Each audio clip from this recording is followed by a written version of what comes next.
Welcome back to Fi Friday Feedback. Thank you so much for joining us. I hope you had a chance to go back and listen to episode 11 of the Fi Crash Course. That was episode 130. Can you believe that we are gotten this far in the Fi Crash Course? We actually only have one episode left of the Fi Crash Course releasing on Monday, but don't worry, the fun doesn't end. We have more fun guests coming and everything's already planned out for you guys. But if you haven't had a chance to go and listen back to Monday's episode, Dominic really went into the philosophical. We talked a lot about the reason for lifelong education and that education is a lifelong journey and that making informed choices about both your higher education and committing to learning for your entire life can not only dramatically impact your financial progress, but also impact your personal success. I think in life, we need to commit to continue to learn, to continue to grow, and to continue to apply the knowledge that we learn to real world decisions and to the real world. Because too many times, especially in college, do these things work in theory. The things we learn in school may work in theory, but doesn't work in real life. And one thing that I really love that we talked about on Monday, and this is something that I say all the time in my real life, and I think my wife's getting tired of me saying it, is that we need to deal with the way the world is, not the way the world ought to be. Because whenever we say things should be this way, this is the way it needs to be, it has to be this way, what we're really saying is this is the way it should be in my head. This is the way it works in my head. And I'm feeling angry that the world in my head is not the real world. Yeah, that is one of the quotes from, I bet your wife is becoming a real stoic, with all your daily stoics, your teachings and whatnot. I think is that having any Hates impact? it. She hates it. Yeah. I don't know any woman who loves stoic practices. I think that really pisses them off for some reason. I don't know. It's like take everything in the world around you and use it to your advantage. It's like, yeah, they don't like that stuff. I don't know. I don't know why. Maybe someone in the comments can maybe explain to us why, the stoicism hasn't really hit the female generation yet. So I don't know. Maybe there were many female stoics, like to say that it doesn't work, it just doesn't work. But everyone gets to have their own life philosophy, right? Yeah. Some of us are a little more optimist, so some of us are a little bit more realist.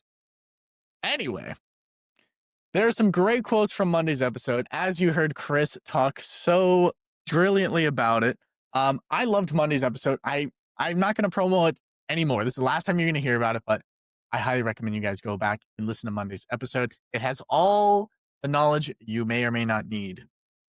Possible. But with that being said, I wanted to talk about something we didn't actually mention on Monday's episode, and that was having an education budget. Now you're probably wondering, Dom, what are you talking about? I listened to Monday's episode. All you guys talked about was education and money and all that fun stuff. Yes, agreed, right? But some of us are outside of college. Some of us haven't started college. Some of us chose not to go to college, right? One of the things that I saw a couple weeks ago that I thought was so interesting, this was from an entrepreneur giving a speech. And he was saying that you should have every month have a percentage of your income purely for education. Yep. And simply, it's an investment on yourself that hedges, right? So if you buy 10 books, right? Maybe you don't buy 10 books. Maybe you don't read 10 books in a month. Can't blame you. It's a lot of books, right? Maybe you buy 3 books. 2 of them are garbage, but one of them changed your life. Well, then that's a great investment. And you'll never know this if all you're doing is constantly putting out fires, paying bills, doing this, doing that, paying everyone else, and paying yourself last. That's one thing as entrepreneurs we struggle with is paying ourselves. You got to remember to pay yourself first. You have to take care of yourself first before you can take care of everyone else, right? And remember from last week, what was the line? Oh man, don't make me forget it. It was learning isn't about knowing more. It's about becoming more. And that's what this podcast is all about. You may think this is a finance channel. You wouldn't be wrong. It's a psychology channel. You probably wouldn't be wrong. It's a channel full of, 90s pop culture references, and you wouldn't be wrong. But at the core of it, we're lifelong learners trying to help spread the message that you too should learn how to learn and how to be better at learning while learning with 2 learners. All right, I'm going off the deep end. Anyway, let's give it back to Chris. Chris, where do we start on this recap for Monday's episode? I actually want to take it to a different place. You were saying that we need to be lifelong learners. You need to be able to pay yourself first as entrepreneurs.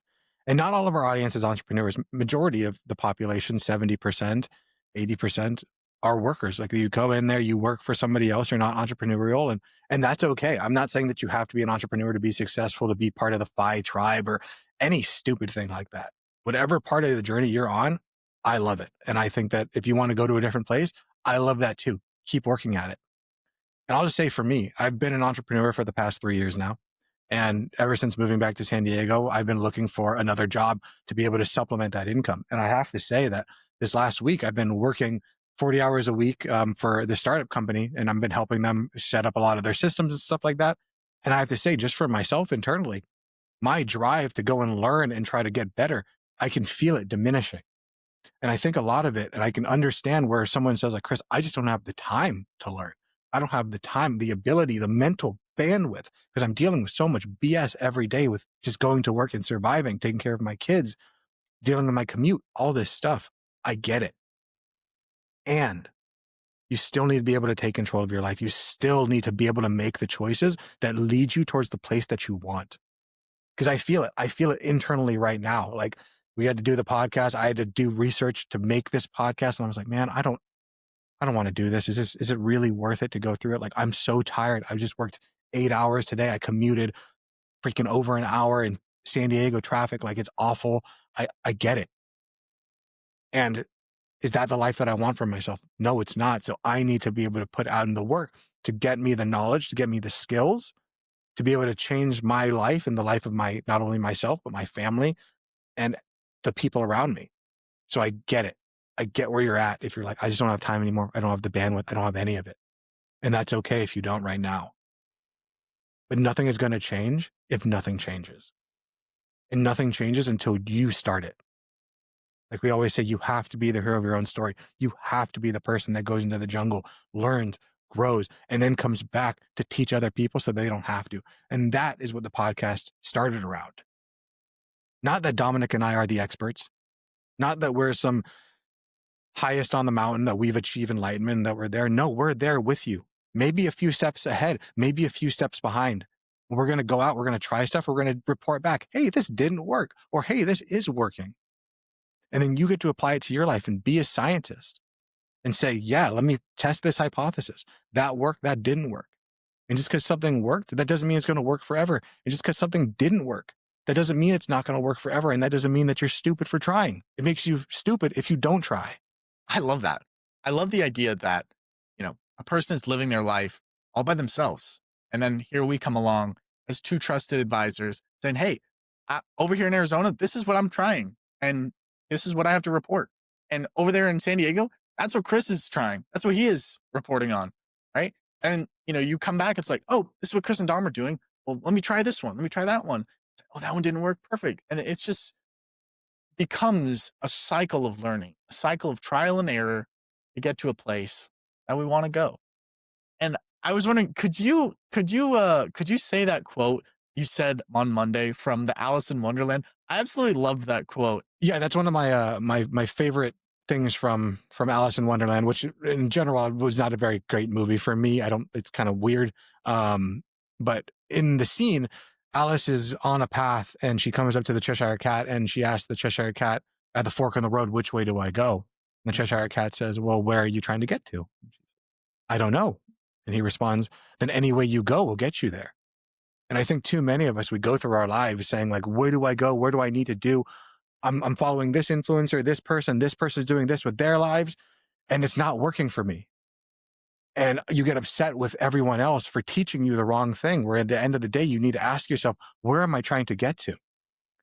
Because if you're trying to get, I don't know, let's just say you're in the ocean and you're trying to get to the island that's right in front of you, 100 yards. You have to swim through everything.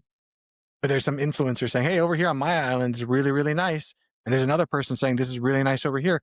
And you're just swimming between all of these islands, drowning because you don't know where you need to go. And it's working for everyone else because they're on their own little island, on their own little boat.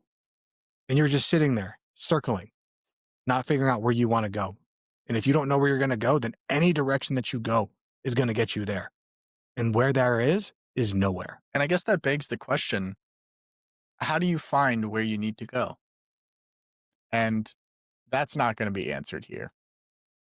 That's not going to be answered by Chris or by me. And those answers should never come from someone else. They should only come from inside. I would say if you need that answer, that's going to be therapy. That's going to be meditation. If you need to, go to episode 110 of the FI Crash Course, the first episode, starting with why, and maybe start there. But we can't answer that for you. Too many times do people go through life upset with other people because they don't know who they are. And they look to people who don't know who they are. Ask, who am I? And that's a really hard life. And I think it's so interesting that parents, counselors, friends give us advice on what we should do and who we should become without knowing what we want to be. Kind of an interesting life in a very weird cycle. And I hope that you can break that cycle. Before we continue on, I don't want to go to the viewer mailbag just yet because there's a lot of stuff I would want to talk about. But is there anything else from Monday that you kind of wanted to chat on, Chris? No, I know you had a few things that you wrote down. I'd love to kind of bring that up. If our listener wants to hear what happened on Monday, rather than listening today, just go and listen to Monday's podcast. It's there. It's available. For sure. Well, we already talked about the education budget and how you should have a portion of your income go towards your education every month to really hedge against life. I really can't put it any other way, right? How much do you think someone should set aside? I think start with 5%. Start with 5%. 5% can get you a lot of great stuff, right? That can get you a whole load of books. And it doesn't mean that like you have to burn the 5% every month. Maybe you stack it. Maybe this month, hey, I got like 3 new books. It's going to take me a couple months to kind of get after it, right? But the 5% is still building up in your account, right? And maybe it builds up a little bit higher. It's like, well, maybe I do like a private coaching lesson. Maybe I go back to college, right? Not like a $40,000, right? But maybe I take a few classes at the community college, right? Maybe I take some lessons here. I think starting with 5% is reasonable. I don't think that's unreasonable. You can go higher. I don't know if I'd necessarily go lower, but that's just me. That's the personal side of personal finance, right? That's just me personally. Interesting. I would say to our listeners, if you want to do 5%, that's great. I think that the majority of the listeners don't have 5% of their budget to dedicate to that. And I feel they would say, like, I can't even pay my bills. Now you want me to take 5% to be better? And for that, I would say there's so many free resources that are available to you right now that you don't have to spend any money on. I mean, how many audiobooks do I listen to a day for free is astounding from your local library. And you don't even have to go into your library. You can download Hoopla, you can download Libby. And as long as you have a library card, which is free, you can listen to any audiobook under the sun for the most part. And then there's accounts like Audible, where you can get an Audible One credit for, I think it's like $12 a month. That's not 5% of someone's income. And that's an audiobook a month that you can learn from. There's podcasts that are free. YouTube is free. And now it's up to you to be the strong person to make sure that you're listening to things that are building you up, that are growing you, and not just getting stuck into the outrage bait of shorts or into some crazy political podcast or a podcast about aliens. Don't get me wrong. I love listening to Joe Rogan. I get it. But that does not mean I'm taking what I learned from Joe Rogan and saying, this is my education budget. Parts of it educate me in learning new things, but then I have to go and expand on that knowledge and learn more from it. You just can't listen to things about comic books and be like, there you go. I learned, like, I'm good. I'm going to apply this to my life and make my life a better thing. And that's from a guy that reads Batman way too often. Hey, there's nothing wrong with that. You gotta have a fun budget too, right? Just for the fun. But yeah, those were a few of the notes. One of the other notes that I have from Monday was, what do you think our ancestors would kind of say if they knew that all the information, essentially, I'm going to put this in quotation, but essentially all the information ever printed, ever spoken, kind of, is honestly free on the internet. Now, not all of it, right? There's stuff that's hidden behind stuff, but we have access to unlimited knowledge. And rather than using that knowledge or spending any time at all researching and, ingesting it and kind of taking it in, we go and pay an exorbitant amount of money to people who don't even practice what they preach for information that's outdated. It's kind of foolish, in my opinion, right? To me, the best way to learn about how to make a business is to make a business, is to do it. That's just me, right? I've watched tons of cooking videos, maybe too many cooking videos. That's my Batman stuff. I love watching cooking videos, but I didn't get anything from them. Most of my learning came from over seasoning my chicken, making a turkey that was too dry, having a banana bread that collapsed on the inside. And I was cooking for my dad last week, and he's like, "Are you sure it's going to be good?" I'm like, "Dad, I'm good at baking because of how much I fail, not because of how much I'm right. I know what not to do." So I just want to make sure that you guys are really failing enough. If you're not failing, you're probably not trying hard enough. And make sure to keep pushing, keep learning. And because learning, like we say, it's not about knowing more, it's about becoming more. And I hope that you guys are expanding your horizons and becoming more well-rounded. Because everybody wants to be that person. Nobody wants to put in the work. Yeah.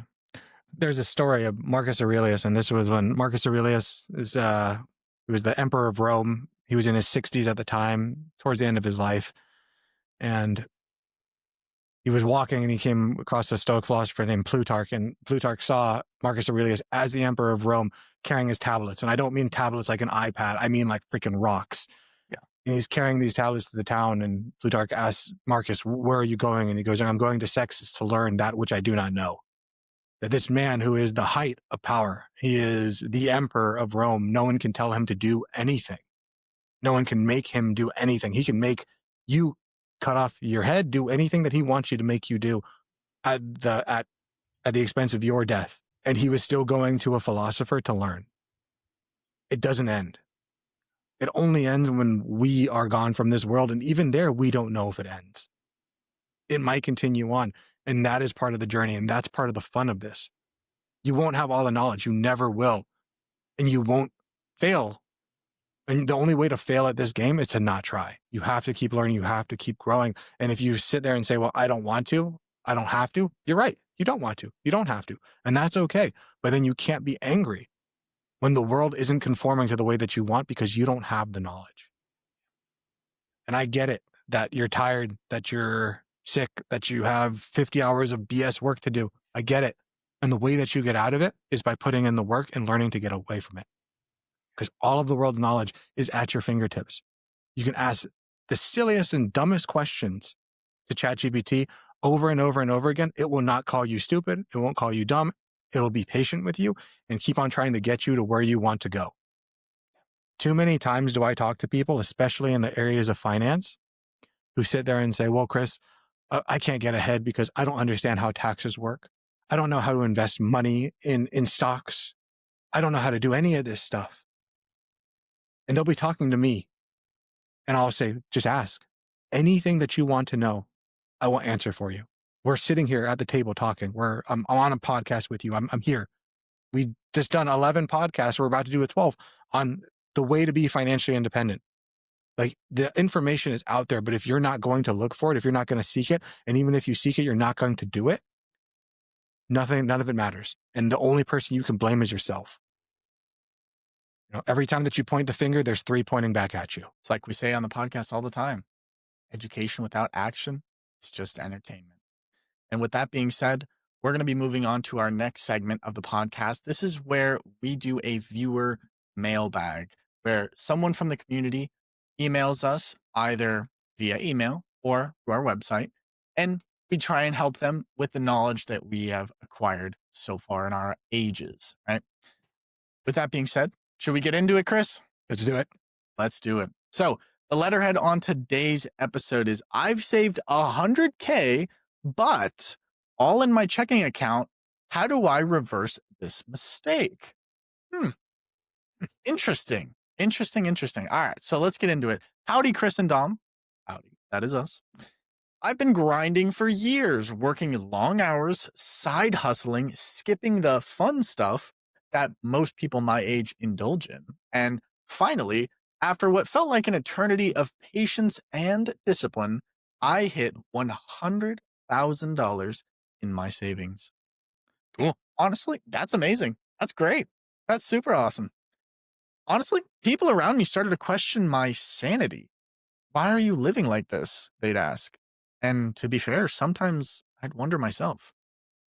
Here's the thing, it's all just sitting in my checking account. There, hold on to that wallet very carefully. Yeah, You yeah. Don't hold leave the on to that debit card wallet. Don't, anywhere. yeah. Don't be buying nothing from Timu. Don't do it. No Timu shopping for you, good sir. Every day I stare at it. I feel a weird mix of pride and regret. Yeah, it'll do it. Pride because I did it, because I finally built a real cushion. Regret because for so long I had no idea about investing or even the basic power of letting my money work for me. Now that I've finally learned a bit about investing, I've realized what a massive opportunity I missed. I can't shake the feeling that I've been sitting on a gold mine while it's quietly losing potential growth every day. I want to put this $100,000 to work, but I also want to be smart about it, of course. Right now, I'm thinking about a high yield savings account for safety and liquidity, and also maybe a low cost index fund to start compounding. I've thought about other investments, but I'm not really interested in real estate or property. I just want my money to work efficiently for me, safely, and smartly. So here's my question. If you were sitting in my shoes, what would you do with your personal approach? How would you balance safety, growth, and peace of mind with this $100,000? I want to make the most out of it without overcomplicating things, but I also don't want to leave money on the table. Thank you so much for sharing your insights. I can't wait to hear your thoughts. From 100K in hand, how do I expand? How about that? Well, that is interesting. $100,000. Congratulations, first off. Yeah. That is a huge milestone. Doesn't reference his age at all, but sounds like he's a little bit on the younger side. What do you think, Chris? Maybe on the younger side, I have no idea about that, but I would hope that this person is listening to the podcast and maybe has heard a little bit. Maybe that's what prompted them to think like, hey, I could do something with this money. And I first just want to say to our listener that hitting $100,000 in your checking account is not easy. Like that's really difficult, and most people are never going to get there. I think we need to recognize the discipline, the sacrifice, and the patience that our listener was able to show, and how huge that is. The ability to defer gratification until that later time deserves recognition. And I don't want that recognition and that accomplishment to be minimized because the money didn't quote unquote work for you or isn't working for you yet. Because what you did is you built up a base, and that base is step one. Maybe you overbuilt the base, but that doesn't make you stupid or a failure. It just means that you overdid a little bit, and now we can change that. So I understand this mix of emotion of pride and regret, because I think that's extremely normal, because the pride shows you that you did achieve something that most people can't. And the regret shows you that is actually a good sign. It means that you're aware of the opportunity, that there is an opportunity to grow your potential. And that feeling of tension of not being where you want to be is normal. That's what drives financial intelligence. That's what drives growth in all places. It's that dynamic tension of like, yeah, I've gotten somewhere and I can keep going farther. Because we say it all the time, you're never going to get there. Success, life, all of this, it's not a destination, it's a journey. I think that the high yield savings account, it's a really smart idea. Now, rather than me telling you, you need to take this much money and do this, because I'm not going to do that. Like, this is all generalized in nature and for educational, informational purposes only, all that good stuff. But the amount is all going to be dependent on what the cost of living is for you. And I think that's the thing that most financial professionals fail to talk about. They all talk about like, it needs to be this much money, this much of this, $10,000, $5,000. It all depends on you. How much money are you spending a month? You take that money and then put, I don't know, 3-6 months, a year into a high yield savings account. That gives you the liquidity and the peace of mind, because $100,000 I don't know what your life income is, but if you're spending $20,000, $30,000 a month, $100,000 might be a good emergency fund. But if you're spending $5,000 a month, that's kind of a lot. And yeah, you are losing out to opportunity cost. And the high yield savings account, it's not sexy, but it is safety and allowing you to have that ability to morph and try to grow your money. So when the stock market does inevitably go down, you're not sitting there panicking because you know it's okay. I have this extra money. You said that you also want to put some money into the index fund. Now, when you said some money, I wonder how much is some? Because that word could be a lot. Some could be $90,000. Some could be $9,000. And the answer is going to lie somewhere in the middle as to how much money you put in there. But a low-cost index fund equals the ability for your money to compound over decades with little effort. I would say no effort, with the exception of just pressing the button to buy it. And if you're new to investing, I would start simple. I would go back to the FI crash course where we talk about investing made simple, and you could talk and you can learn about index funds and ones that have very low expense ratios. I'm not going to go into which ones those are specifically, but you can find it with an easy Google search. And you could automate your monthly contributions to remove the decision fatigue of having to do it. Because what the market has shown us and what history has showed us is if you have a lump sum of money, it makes sense to lump sum it all in there. That is what statistically is the right answer. But what statistically is the right answer may not be right for you. And that's why I always talk about dollar cost averaging over a lump sum. It might not be the statistical right answer, but it works with our brains that are highly emotional. Because if you put in $100,000 tomorrow, let's say you put all in there and the market went down by 10% and you saw your value go from 100 to 90, you would lose your mind, pull it out, say, I'm never going to do this again. I'm going to go lock it in my checking account and try to save my way to wealth, which is an impossibility. But if you allow yourself, hey, I'm going to put $5,000, $10,000 in a month on a drip campaign, or I'm going to put just a little bit of money over. That way, if you see it go down a little bit, you're like, oh, it's okay. It's only 5,000 of my 100,000. If you see it go up, you're like, oh, I should have been faster, but you don't know. Historically, lump sum usually wins over the long term, but pacing yourself can protect your mindset from quitting too early. I think that's the most important thing is you have to remember that you are a human being. It makes sense to buy a triple leveraged account and just hold it indefinitely and keep on adding to it. That statistically will work for you. And good luck being able to get wiped out of your life savings 3 to 4 times in your lifetime and keep on doing it. We talked a lot about it in this podcast about the talent stack. Money isn't just about investing. It's about leveraging your skills. And that means that you need to continue learning. You need to keep upgrading your financial literacy. The ability for you to grow your income is something that you need to continue to grow. And you can use that in tandem with learning more about investing. Because this compounds not just your money, but also yourself, makes you a better person all around. So this is the biggest thing that I want you to do is I need you to avoid analysis paralysis because I've seen this time and time again of people that have got to a point where they're like, okay, I can start. Let's do it. And then they never do anything. You're already ahead because you've saved.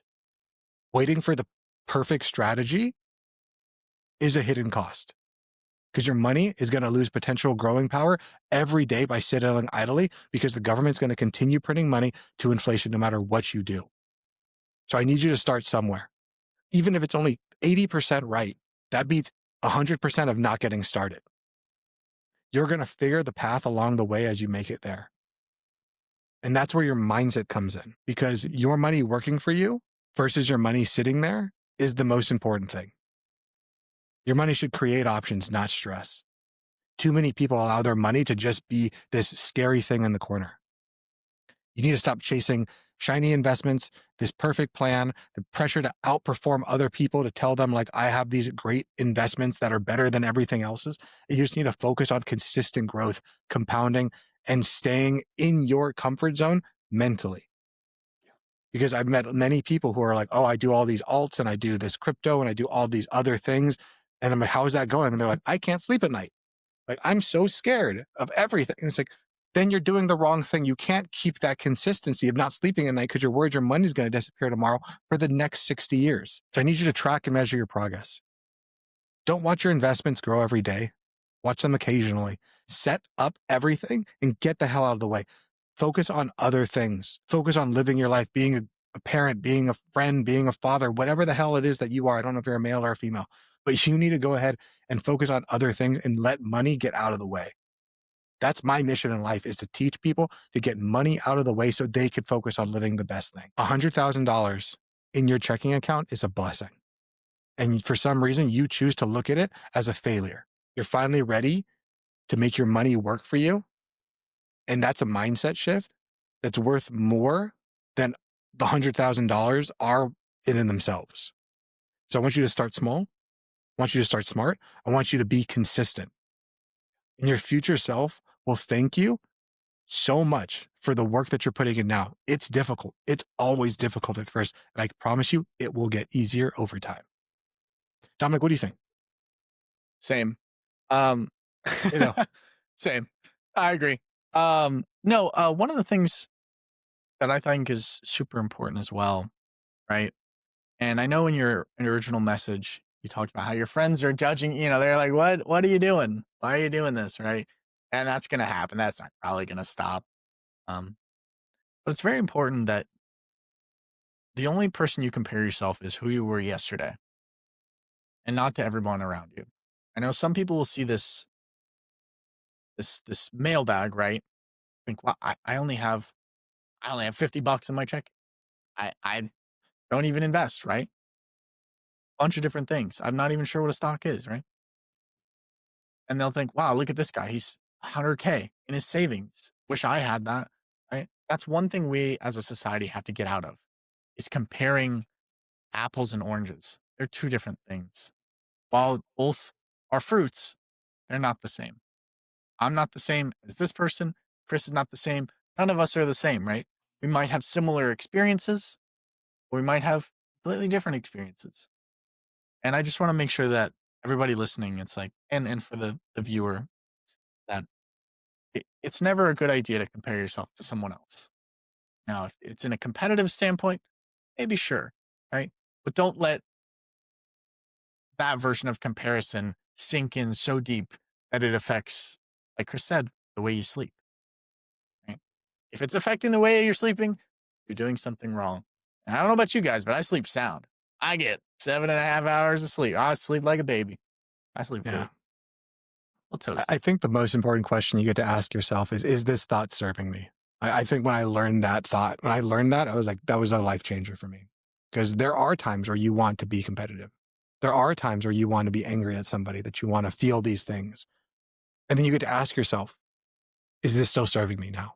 Because like if you're going into competition and you're about to get into a fight, I don't know, I do Brazilian jiu-jitsu. So there are times where I want to go in there a little bit angry. It focuses you, like, hey, I'm gonna run through this guy. I'm gonna destroy them. But after the fight, regardless if I won or lost, if I'm at home and I can't sleep because, man, I'm so mad at that person still, it worked in that time, in that zone.